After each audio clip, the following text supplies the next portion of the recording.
బ్రహ్మచారిదైన హనుమకు కుమారుడు ఉన్నాడని మీకు తెలుసా?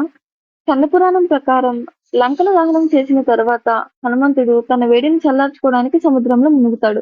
ఆ సమయంలో ఆయన శరీరం నుండి వచ్చిన చెమట బిందువును ఒక చేప మింగేస్తుంది. ఆ చెమట బిందువులోని హనుమంతుని శక్తి వల్ల ఆ చేప గర్భం దాల్చి మకరధ్వజుడు అనే కుమారునికి జన్మనిస్తుంది. అతను పాతాళ లోకాన్ని పాలించే అహిరావణుడికి ద్వారపాలకుడిగా పనిచేస్తూ ఉంటాడు. అహిరావణుడు శ్రీరాముణ్ణి, లక్ష్మణుణ్ణి అపహరించి బలివ్వడానికి పాతాళ లోకానికి తీసుకువెళ్తాడు. వారికి రక్షించడానికి వెళ్లిన హనుమంతుడు అక్కడ ద్వారం దగ్గర మకరధ్వజుడిని ఎదురవుతాడు. ఇద్దరూ తమ విధులు నెరవేర్చడానికి పోరాడాల్సి వస్తుంది.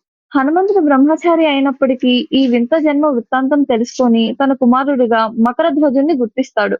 మకరధ్వజుడిని ఓడించిన తర్వాత హనుమంతుడు అహిరాముణ్ణి సంహరించి రామలక్ష్మణులను రక్షిస్తాడు.